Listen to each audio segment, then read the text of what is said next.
Hello and congratulations on getting access to this video course on how to optimize your videos before making your YouTube videos live. So this is video number 1, which is the introduction to YouTube search engine optimization. So I want to first start out by saying the goal is to focus on doing the right amount of keyword research and video file automation before actually uploading any of it to YouTube. So essentially this is all about what most people forget about doing before making their YouTube video live. Because if you think about it, most people think about, okay, what do I do after I upload this video? They don't really think about what they have to do before making it live. So this is not about what you can do afterwards, as that is a totally different focus, but rather before. So besides simple optimization, you really need to know that YouTube ranks the videos that people watch the longest. Meaning, let's say for example that we have a 10-minute video. YouTube looks at that video. They look, yes, at the likes, dislikes, and comments, but they also look at, okay, do people actually watch most of this video? And based on, let's say, 1,000 views, how many of those 1,000 views actually watched either 50% or 100%, or how many minutes total? 1,000 times how many minutes was watched. So they really look at how long people watch the videos as a whole. Meaning the more viewers and the longer that they watch, that will get you ranked up further and further up. So instead of focusing on, spammy tactics, tons of backlinks, and all of that, our goal here is to really focus on the user experience. So what I want to do now is give you a quick overview of what's inside this video course. This is, of course, video number 1. Video number 2 is going to be about competitive research, or in other words, researching your competitors to kind of get a better idea of why YouTube is ranking those videos. Video number 3, we'll talk about highly searched keyword terms and how you can find those for your product or service, or whatever you're trying to promote. Video number 4, we'll talk about your title and your description. Video number 5, we'll talk about video file optimization. So we're going to optimize the actual file because each file has essentially information in it. And of course, video number 6, we'll talk about why your thumbnail is important and how to make it professional and good looking. And video number 7, we'll talk about video length and why that matters. We talked briefly about it just now, but I'm going to dive in deeper in that video. And of course, last but not least, I'm going to give you a secret tip on how to outrank your competitors in video number 8. So before we get started, I want to talk about what you need to have in hand.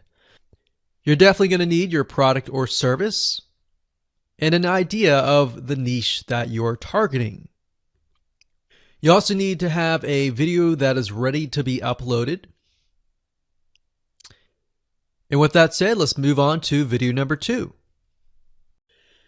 Hello and welcome back. This is video number 2. So let's talk about competitive research.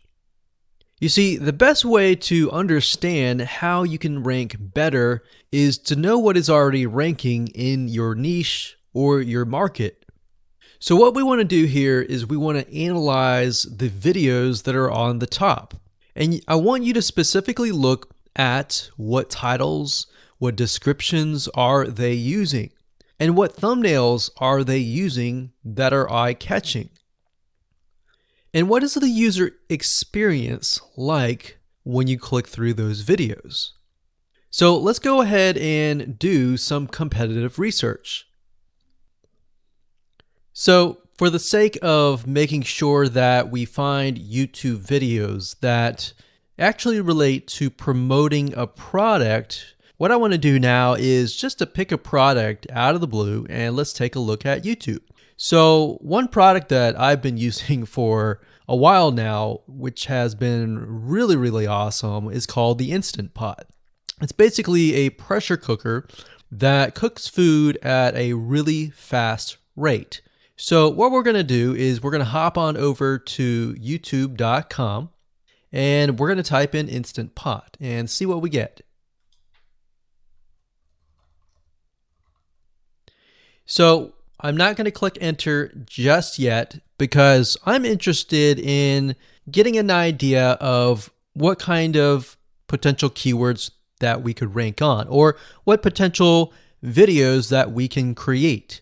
And we'll talk more about this in the next video. But for now, let's just do some basic keyword brainstorming and then, of course, do some competitive research. So Instant Pot, we got Instant Pot recipes, we got Instant Pot ribs, Instant Pot roast. So let's just click here and see what we get. Now we can see how to use Instant Pot has 316,000 views right here. Instant Pot chicken, top 6 easiest things to cook in your Instant Pot. Perfect for beginners. All right. So let's just take a look at the top 3. So let's go ahead and open those up. And let's analyze them. So the first one is this one here. And let's pause the video. We'll skip the ad. All right.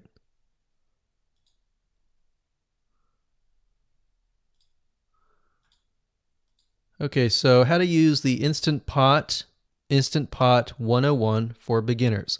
So if we think about the type of audience that the Instant Pot attracts, it attracts somebody who has a busy life, who may be a beginner at cooking and just wants a quick and easy meal done fast. So we can see that. So one thing that I like to do is I like to copy the titles to Notepad. Just kind of get an idea of what we're dealing with. So that's the title. Looks like she's promoting an Amazon affiliate link. We can see that here, Amazon.to. We've got Instant Pot hacks, Instant Pot yogurt, and all that. So what she's doing, it's very funny, but she may not realize she's doing this, but what she's using is a method called siloing. And she's basically telling YouTube, hey, not only do I have this video on Instant Pot, I've got Instant Pot hacks, yogurt, recipes, and other recipes. So let's just copy that in here. So that's video number 1. So we're going to rank it from video 1, video 2, and video 3. Let's scroll down a bit. We've got 373 comments. I will say when it comes to YouTube, they're looking for engagement. So comments is good, likes are good, even dislikes are good as well. Even though dislikes are bad from a human standpoint, it tells YouTube that there is engagement. All right. So sometimes we're going to be able to view, we can't do it here, but sometimes you'll actually be able to view more data. But for now, you can't hear. Now, we can actually dig deeper if we want to. So let's just take a look at Natural Brittany's YouTube channel. Because when you're doing competitive research on YouTube, it's not just that particular video. It's actually the whole YouTube channel as a whole, the authority that that channel holds. So she has 116,000 subscribers. Click on the videos. She has a good amount of videos that talk about anything, looks like from cooking, from budgeting, from grocery, a lot of very similar videos. So let's scroll down. And now let's go ahead and take a look at the second highest ranking video. So if we go back over to here, and this is the Instant Pot chicken, cook with me, meal planning, meal prepping, Sunday setup. So let's go here, take a look.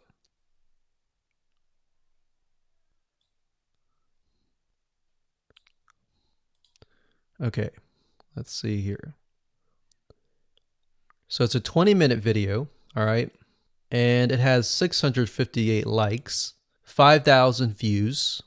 If we take a look at this video here, this has 320,000 views and 7,000 likes.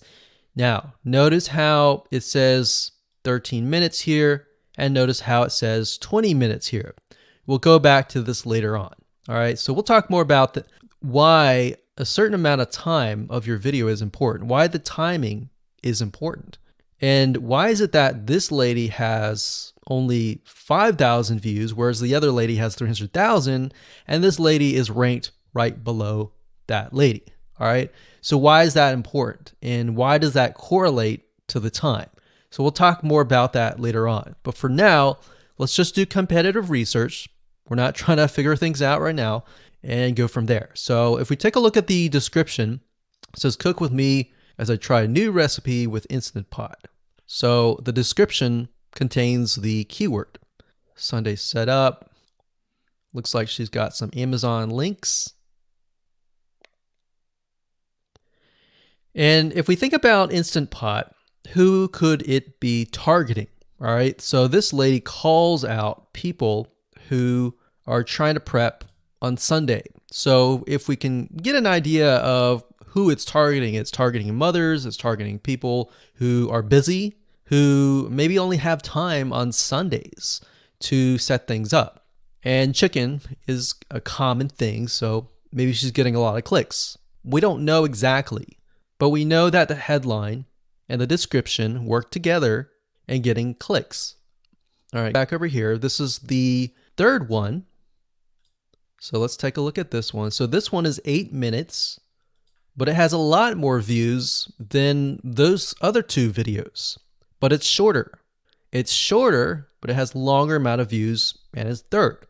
It's got 11,000 likes and 633 dislikes. If we scroll down, we can see that it has more comments than the first one. So why is it that the first one is number one and this one is the third one and it has more views and more comments? Well, we don't know exactly why, but I have a hunch as to why that is, which we'll talk more about ranking and what Google and YouTube is looking for later down the road.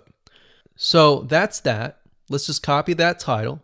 And I'm going to go ahead and pause this video and we'll copy and paste that information to the notepad. Okay, so I went ahead and copy and paste the information. So this is video 1, this is video 2, and this is video 3 down below. So let me make this bigger. So we have this information. So as we're kind of analyzing the competitor, we want to save this for later, but can you kind of see a similarity here? So this is calling out the target audience. This is calling out the people who are busy, essentially. And top 6 ways, top X ways, top certain number ways is always a good title. So perfect for beginners. So if you can imagine, we already see that this title has beginners. This one's calling out perfect for beginners. And this one essentially is calling out people who are busy. So it's a target audience. So that's key. So having this in hand gives you a better idea on what potential titles and descriptions that you can have. Now, you can do some deeper dive competitive research using specific tools. And one specific tool is called Social Blade. So that's socialblade.com, as you can see here. And I like to use this to kind of get a better idea of the YouTube channel as a whole. Because what you're trying to figure out is, did this person rank because their channel as a whole has a lot of traffic? Or did this person rank simply because of the titles and the description? So there's many factors that come involved, but let's take a look at Naturally Brittany. So let's go ahead and copy this. And you basically want to come here and type in the username of the YouTube channel. So we'll go ahead and click this here. Okay, so we can see here that this is Naturally Brittany, 116,000 subscribers. She's got 19 million video views. So that kind of gives us an idea of how easy it is to break through.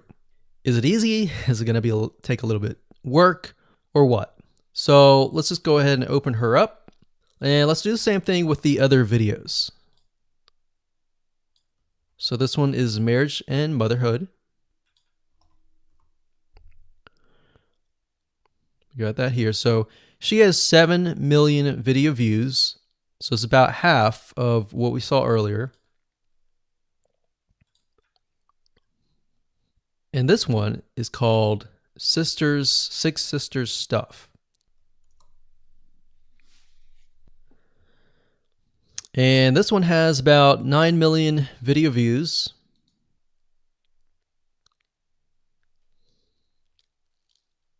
So right off the bat, we can see that if we were to rank on the keyword Instant Pot, it's going to take a lot to break through.